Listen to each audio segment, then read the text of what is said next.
Raven melanjutkan bahwa mereka tidak pernah bisa memprediksi apa yang akan terjadi di dalam labirin. Namun, manajer cabang dengan berani menyela dan mengatakan bahwa ada hal-hal yang mustahil terjadi. Mendengar itu, Raven langsung marah dan bertanya bagaimana manajer cabang bisa begitu yakin. Manajer cabang pun terdiam, terlihat terkejut. Sementara itu, Bion yang menyaksikan adegan tersebut merenung bahwa Raven benar-benar tidak kenal ampun, bahkan terhadap manajer cabang.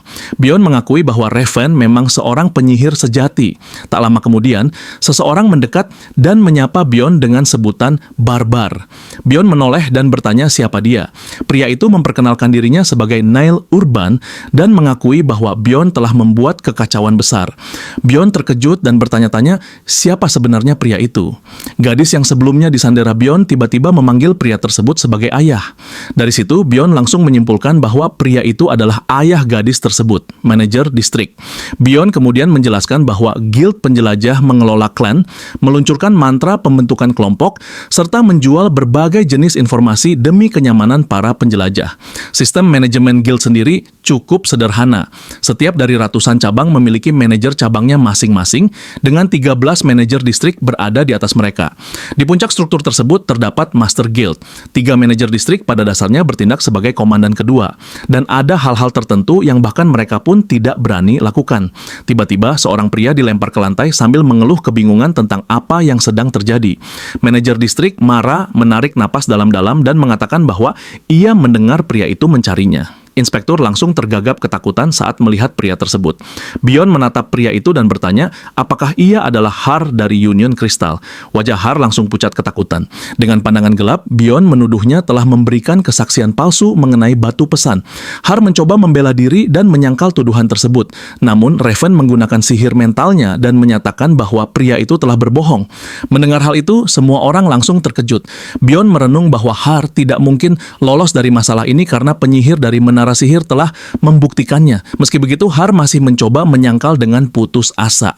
Manajer distrik kembali menarik napas dan menyapa Bion dengan namanya, lalu menyatakan bahwa Bion tidak bersalah. Mengetahui dirinya telah dinyatakan bebas, Bion pun melepaskan sandera dan bertanya apa yang akan terjadi pada Har. Manajer distrik menjelaskan bahwa karena Har menyebabkan seluruh kekacauan ini dengan memberikan kesaksian palsu, mereka akan melakukan penyelidikan lebih lanjut sebelum memutuskan langkah berikutnya. Har pun mulai gemetar ketakutan. Bion yang masih merasa kesal menyarankan agar manajer distrik juga menyelidiki markas klan HSS. Manajer distrik mengangguk setuju, mengatakan bahwa Union Crystal memang bermasalah dan akan diselidiki secara menyeluruh. Dengan nada marah, manajer distrik juga menyatakan bahwa inspektur yang menangani kasus Bion akan dipecat. Inspektur itu berusaha membela diri, bersumpah bahwa ia hanya menjalankan aturan. Namun manajer distrik menatapnya dengan pandangan mematikan dan mencela, bertanya apakah inspektur itu mencoba mengalihkan ketidakmampuannya kepada pihak guild. Manajer distrik juga menambahkan bahwa akan ada penyelidikan baru pada setiap kasus yang pernah diurus oleh inspektur itu. Jika ditemukan kesalahan, ia akan dihukum sebagaimana mestinya. Manajer distrik pun menutup matanya, menghela napas, lalu mengusulkan bahwa sekarang adalah waktunya untuk membicarakan bagaimana memberikan kompensasi kepada Bion, di mana mereka akan menjadikannya penjelajah peringkat 7 dan mengganti peralatannya yang sekarang dengan yang baru. Bion yang mendengar hal itu merasa marah dan memprotes mengapa imbalannya hanyalah promosi. Bion mengklaim bahwa ia bisa menjadi penjelajah peringkat 7 bahkan dengan esensi peringkat lainnya. Ia pun bertanya pada dirinya sendiri, apakah manajer distrik itu menganggapnya bodoh? Manajer distrik berkeringat dan berargumen bahwa Bion baru memiliki pengalaman 2 bulan sebagai penjelajah. Bion menatapnya dengan menantang, menyuruh manajer distrik membawa penjelajah peringkat 7 dan ia akan menunjukkan siapa yang lebih kuat sambil memancarkan aura api. Manajer distrik mencoba menenangkan situasi, meminta Bion untuk tetap tenang karena hal ini belum pernah terjadi sebelumnya. Raven pun mencoba mengambil alih pembicaraan. Bion tidak mengerti apa yang sedang ingin dilakukan oleh Raven. Raven sambil menunjuk berargumen bahwa tentu saja hal ini belum pernah terjadi sebelumnya, karena ada seorang penjelajah yang bertarung melawan vampir peringkat 5 dan kembali hidup-hidup setelah mengonsumsi esensi vampir Guardian Rapture. Raven menemukan hal ini lucu, melihat manajer melakukan sesuatu yang seharusnya dilakukan, tetapi menghitungnya sebagai kompensasi. Manajer distrik yang berada dalam kesulitan akhirnya menyerah dan bertanya apa yang Bjorn inginkan sebagai kompensasinya. Bjorn dengan senyum kecil yang licik menyatakan bahwa ia ingin kompensasi berupa uang minimal 5 juta kristal. Bjorn berpikir bahwa ini mungkin terdengar terlalu banyak, tetapi ia hanyalah seorang barbarian yang dianggap bodoh. Manajer cabang dibuat terkejut dan berseru bahwa 5 juta itu terlalu banyak. Namun, manajer distrik menyetujuinya. Bjorn yang terkejut bertanya, apakah manajer itu menerimanya begitu saja? Raven menambahkan bahwa 1 juta kristal untuk pekerjaannya di sana adalah terpisah dari kompensasi Bjorn. Bjorn bertanya pada dirinya sendiri, apakah ini terjadi karena Raven ada di sini? Manajer distrik yang merasa kesal menyetujui hal tersebut dan meminta Raven untuk memberitahu masternya bahwa ia selalu berterima kasih atas pekerjaannya. Setelah melihat hal itu, Bjorn mengamati bahwa inilah kekuatan yang dimiliki oleh menara sihir. Adegan pun beralih ke menara sihir, tepatnya di laboratorium pribadi penyihir sekolah Altemion. Bjorn melihat ke dinding dan berkomentar bahwa tempat itu sangat berantakan. Sementara itu, Raven yang telah menyiapkan ramuan menawarkannya kepada Bjorn dan memintanya untuk meminumnya. Bjorn yang curiga bertanya apakah itu air. Raven bertepuk tangan dan menjawab bahwa itu benar, lalu menjelaskan bahwa mereka tidak memiliki gelas di sana. Kemudian bertanya apakah Bjorn lebih memilih konsentrat basilisk sebagai pengganti air. Bjorn yang berkeringat dingin segera mengatakan bahwa ini sudah cukup. Ia dengan cemas mengasumsikan bahwa cairan aneh dan organ monster pasti masih ada di dalam benda itu sampai sekarang. Bjorn lalu duduk dan bertanya mengapa Raven membawanya ke tempat ini. Raven tertawa dan menjawab bahwa Bjorn telah berjanji akan mengabulkan permintaannya. Bjorn yang baru menyadarinya pun teringat bahwa ia memang menyetujuinya saat terburu-buru. Namun, ia berpikir tidak ada salahnya berteman dengan seorang penyihir. Bjorn sambil mengangkat jarinya dengan hati-hati, menegaskan kembali bahwa ia hanya akan melakukannya jika itu adalah sesuatu yang bisa ia lakukan. Raven meyakinkannya bahwa itu tidak masalah. Raven mengatakan bahwa ia ingin mempelajari esensi yang dikonsumsi Bjorn. Lalu dengan pandangan serius, ia memberitahukan bahwa hal itu juga akan sangat berguna bagi Bjorn. Raven menjelaskan bahwa mungkin ada fitur yang belum mereka ketahui, karena belum pernah ada yang mengonsumsinya sebelumnya. Bjorn yang menilai situasi itu berpikir bahwa mata Raven telah berubah, dipenuhi gairah akan pengetahuan. Bjorn menyadari bahwa esensi korps golem yang ingin Raven pelajari saja sudah cukup langka, tetapi vampir belum pernah muncul sebagai guardian dalam Rapture. Bjorn memperhatikan betapa bersemangatnya Raven dan merasa bahwa para penyihir di dunia ini seperti mahasiswa pasca sarjana. Raven pun mengulurkan tangannya dan mengusulkan bahwa ini seharusnya bukan tawaran yang buruk bagi Bjorn. Bjorn yang khawatir bertanya, apakah apa yang Raven katakan saat menandatangani surat persetujuan adalah karena hal ini? Bjorn pun memiliki kilasan memori ketika Raven mengusulkan untuk tidak menyebutkan apa yang terjadi di sini, serta menyetujui kondisi itu jika Bjorn berjanji untuk tidak mencatat bahwa dirinya telah mengonsumsi esensi vampir. Setelah mengingatnya, Bjorn bergumam bahwa ia berterima kasih kepada Raven yang begitu pengertian. Raven pun berbalik dan dengan canggung mengakui bahwa Bjorn tidak salah paham. Bjorn yang marah berseru bahwa ternyata ia benar. Raven yang merasa malu mengusulkan agar Bjorn datang seminggu sekali untuk membantunya selama 3 jam, dan itu akan dilakukan selama sekitar 6 bulan. Bjorn menentang hal itu dan memberitahukan bahwa durasinya terlalu lama. Ia meminta agar dikurangi menjadi 3 bulan dan agar Raven juga memberitahunya hasil dari penelitian tersebut.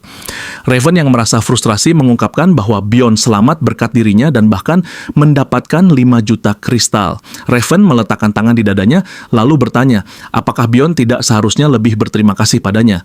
Bjorn menatapnya sambil merenung. Ia memang berterima kasih kepada Raven, tetapi menurutnya ini adalah masalah yang terpisah. Agar hubungan ini dapat berfungsi dalam jangka panjang, Bjorn memutuskan untuk menunjukkan kepada Raven orang seperti apa dirinya. Bjorn pun berdiri dan bertanya, bukankah seharusnya Raven yang memberikanku uang itu? Raven membalas dengan bertanya, mengapa ia harus melakukannya? Bjorn berpikir bahwa seseorang yang tidak berjuang untuk dirinya sendiri hanyalah orang bodoh. Bjorn tiba-tiba mendekatkan wajahnya ke arah Raven, membuat Raven bertanya, ada apa? Dengan jarak yang sangat dekat, Bjorn mengungkapkan bahwa Raven telah memberinya esensi Corpse Golem tanpa persetujuannya. Raven yang mulai berkeringat mengakui bahwa itu benar.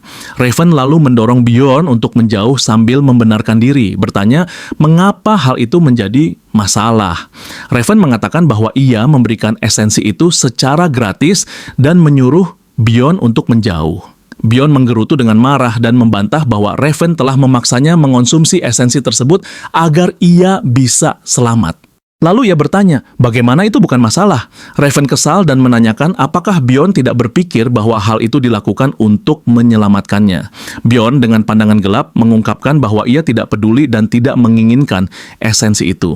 Karena itulah ia menuntut 10 juta kristal, mengatakan bahwa ia mendengar itulah nilai untuk menghapus esensi di kuil. Raven memprotes, menanyakan mengapa Bjorn ingin menyingkirkan sesuatu yang begitu berharga. Bjorn bersikeras bahwa itu adalah esensi yang tidak ia inginkan.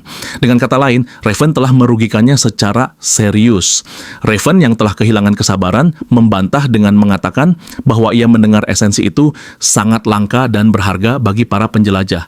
Ia lalu bertanya, bukankah seharusnya aku yang menuntut kompensasi? Bjorn dengan pandangan meremehkan mengulang pertanyaan itu dan menyuruh Raven menanyakan hal tersebut kepada penjelajah lain. Raven berbalik menjauh menerima tantangan itu. Raven bertaruh bahwa Bjorn mengatakan hal tersebut karena ia pikir Raven tidak mengenal penjelajah lain. Raven lalu meminta Bjorn untuk menunggu sebentar.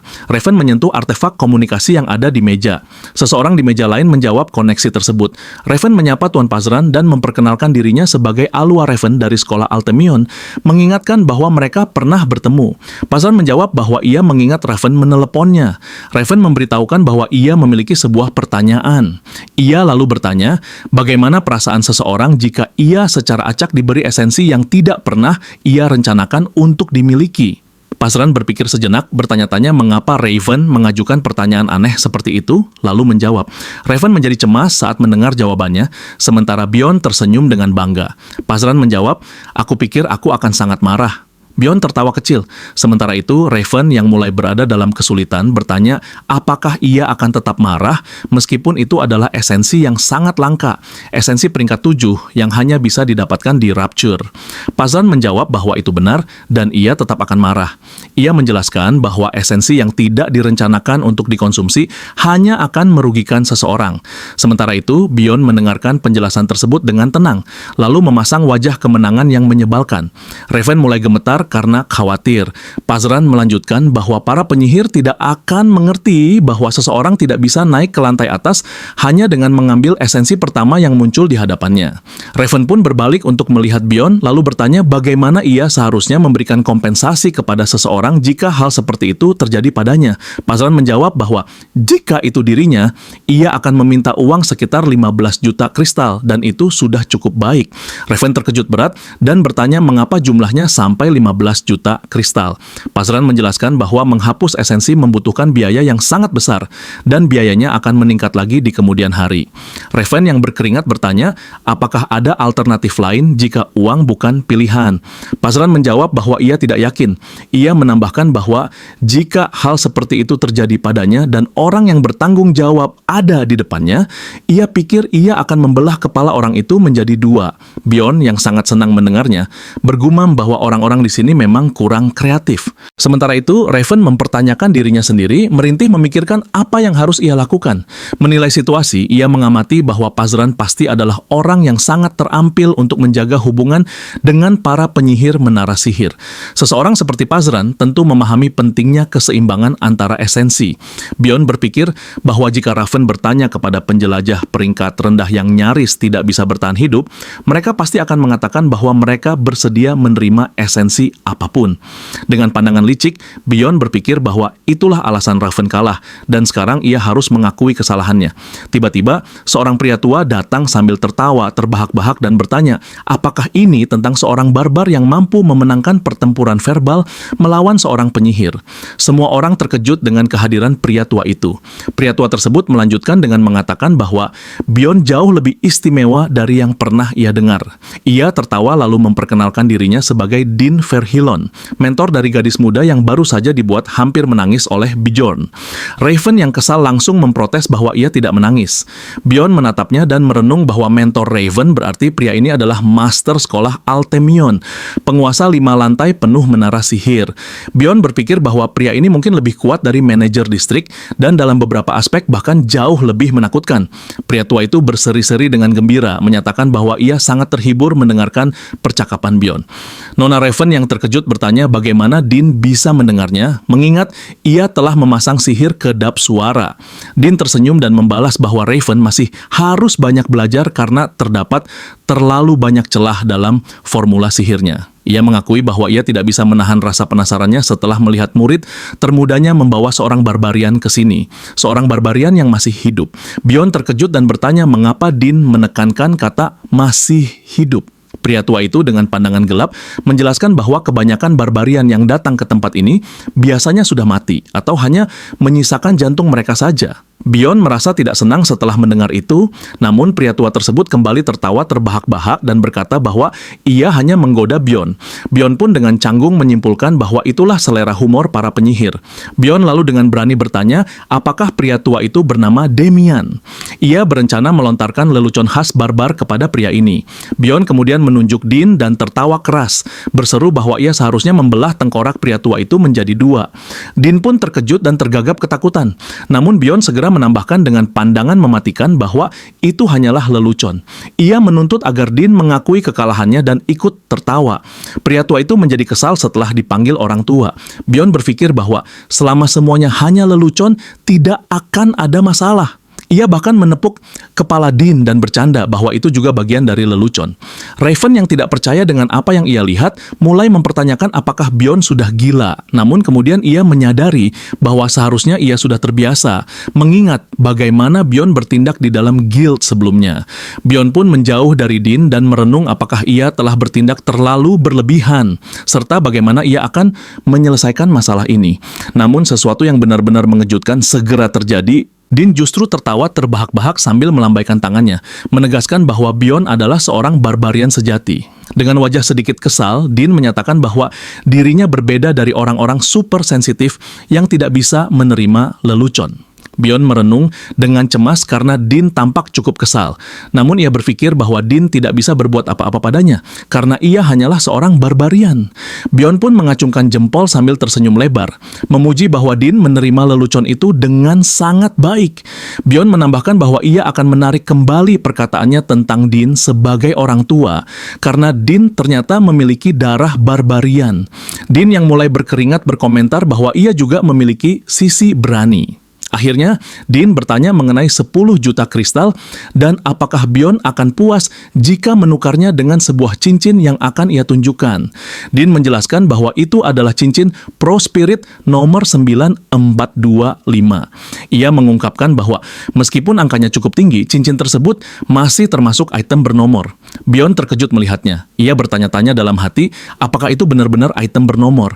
Ia mengingat bahwa item semacam itu hanya bisa diperoleh dengan mengalahkan Guardian Rupture, dan masing-masing memiliki kemampuan unik serta sangat langka. Bjorn pun menjadi curiga dan bertanya mengapa Dean memberikannya cincin itu dengan begitu mudah. Ia lalu menanyakan apa kelebihan cincin tersebut. Dean tertawa kecil dan menjawab bahwa itu adalah sesuatu yang sangat dibutuhkan oleh Bjorn. Dean menjelaskan bahwa cincin itu mampu menyegel salah satu esensi yang telah dikonsumsi penggunanya. Dengan pandangan mengintimidasi, Dean bertanya, bukankah Bjorn mengonsumsi esensi Corpse Golem? Dean meyakini bahwa darah asam pasti sangat mengganggu Bjorn, lalu menanyakan pendapatnya. Bjorn dengan wajah serius menyadari bahwa bahkan Master Sekolah Altemion pun tidak mengetahui kemampuan sebenarnya dari cincin Pro Spirit itu. Pada akhirnya, Bjorn mengangguk dan menyatakan bahwa ia menerima tawaran tersebut. Beberapa menit kemudian, terlihat Bjorn meninggalkan menara sihir. Raven menatapnya sambil berteriak agar Bjorn tidak lupa datang 2 kali seminggu karena ia telah berjanji membantu penelitian esensi Corpse Golem. Bjorn menjawab dengan santai bahwa ia akan melakukannya. Raven menghela napas, bergumam dengan penuh kekhawatiran apakah Bjorn benar-benar akan mengingat janjinya. Raven kemudian berbalik dan meminta maaf atas kesalahannya. Dean hanya menjawab bahwa itu tidak masalah. Dean lalu berkomentar bahwa cincin tersebut sebenarnya adalah item bernomor yang tidak laku, dan nilai pasarnya hanya sekitar 1,5 juta kristal.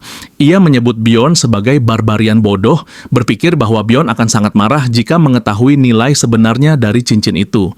Bjorn berjalan menuju penginapannya sambil berpikir bahwa di dunia ini, para penyihir memang yang paling cerdas. Namun menurutnya, Raven tampaknya tidak tahu cara mendapatkan air mata dewi. Saat itulah Bjorn yakin bahwa bahkan para penyihir pun masih pemula dibandingkan dirinya. Ia memandang cincin itu sekali lagi lalu tersenyum, menyimpulkan bahwa mereka jelas tidak mengetahui nilai sebenarnya dari cincin tersebut. Beberapa jam berlalu, malam pun tiba.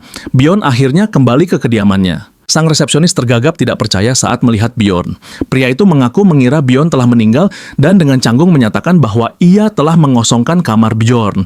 Setelah mendengar hal itu, Bjorn langsung bertanya di mana barang-barangnya. Pria itu mengakui bahwa ia telah membuang semuanya. Bjorn menggerutu dengan marah, mengeluh bahwa ia yakin telah membayar 1 minggu tambahan sebelum pergi. Resepsionis itu menjadi ketakutan dan berjanji akan mengganti kerugiannya. Bjorn yang sangat kesal bergumam pada dirinya sendiri. Ia bahkan tidak bisa memukul pria sialan ini, namun kemudian ia tersadar dan mulai bertanya-tanya sejak kapan ia memiliki pikiran kekerasan seperti itu secara alami. Merenungkan seluruh perjalanannya, Bjorn mulai menganalisis dirinya sendiri. Bahkan saat melihat kepala terbang, pikirannya tetap terasa tenang. Ketika ia pertama kali membunuh, semuanya terasa mudah, seolah-olah ia sudah terbiasa. Bjorn hanya sedikit ragu ketika harus melarikan diri dari sel, dan anehnya, ia tidak terlalu ragu saat melakukan tindakan-tindakan ekstrem lainnya. Bjorn menyadari bahwa perdebatan kasarnya dengan Dean di Menara Sihir adalah sesuatu yang tidak akan pernah dilakukan oleh Li Hanu, seorang karyawan kantor berusia 29 tahun. Ia berpikir bahwa perubahan ini mungkin terjadi karena lingkungan tempat ia berada, tetapi ia tidak bisa berhenti memikirkannya. Bjorn mulai menyadari bahwa naluri tubuhnya, terutama saat bertarung, perlahan mengubah kepribadiannya menjadi lebih kejam dan sederhana. Merasa bingung, Bjorn bertanya-tanya apakah ia perlahan menjadi seorang barbarian sejati. Namun pada akhirnya ia berpikir bahwa perubahan ini justru lebih baik jika ia ingin bertahan hidup di dunia ini. Dengan nada kesal, Bjorn menyatakan bahwa ia akan membiarkan masalah ini berlalu jika pria itu memberinya kompensasi sebesar 30.000 kristal. Pria itu terkejut dan memprotes, bertanya mengapa harus sebanyak itu hanya karena ia menjual beberapa barang Bjorn. Bjorn langsung mempertanyakan ucapannya. Bukankah sebelumnya pria itu mengatakan bahwa barang-barangnya telah dibuang? Mendengar itu, resepsionis tersebut langsung pucat ketakutan. Bjorn menatapnya dengan pandangan gelap. Beberapa menit kemudian, Bjorn kini berada di sebuah kamar penginapan yang indah, menikmati suasananya. Ia berpikir tempat ini jauh lebih baik, meskipun harganya 2 kali lipat dari penginapan sebelumnya. Kamar ini memiliki jendela, bak mandi pribadi, dan lokasinya jauh lebih dekat dengan alun-alun kota. Dengan wajah serius, Bjorn mulai memikirkan Einar. Ia memutuskan bahwa lebih baik bertemu dengannya keesokan hari, karena mereka perlu membagi hasil keuntungan mereka. Adegan beralih ke keesokan harinya di penginapan para barbarian. Einar yang terharu berteriak memanggil nama Bjorn, lalu memeluknya erat, bertanya kemana saja Bjorn selama ini. Bjorn menjawab dengan canggung bahwa ia mengalami beberapa masalah. Einar kemudian bertanya, apakah Bjorn sudah mendengar beritanya. Bjorn bingung karena ia sama sekali tidak tahu berita apa yang dimaksud. Para barbarian lain pun menjelaskan bahwa berita tentang barbarian kebebasan telah menggemparkan seluruh kota. Mendengar itu, Bjorn langsung menyadari bahwa barbarian yang dimaksud kemungkinan besar adalah dirinya. Dengan ragu, Bjorn memberanikan diri bertanya siapa nama barbarian tersebut karena ia benar-benar tidak mengetahui apapun tentang rumor itu. Orang yang ditanyai hanya mengangkat bahu lalu menunjuk dengan jarinya, menjelaskan bahwa ia sendiri tidak tahu nama barbarian tersebut. Anehnya, itu adalah satu-satunya hal yang tidak diketahui orang-orang tentang sang barbarian itu. Bjorn merasa lega merenungkan bahwa setidaknya ia berhasil mempertahankan identitasnya. Seorang pria bertubuh kekar bersorak gembira, menyatakan bahwa mereka bangga karena barbarian legendaris itu adalah salah satu dari mereka. Pria lain dengan senyum lebar menceritakan bahwa ia mendengar barbarian tersebut telah memukuli sekitar 100 orang sendirian dan membersihkan namanya dari tuduhan palsu. Barbarian itu juga dikabarkan telah membebaskan semua orang dari penjara. Bersama-sama mereka serentak menyanyikan bahwa barbarian itu adalah barbarian terbaik. Di tengah kerumunan, Bjorn merenung. Ia tidak menyangka masalah ini akan menjadi sebesar ini. Karena itulah, ia berharap tidak akan ada dampak buruk yang muncul akibat semua ini.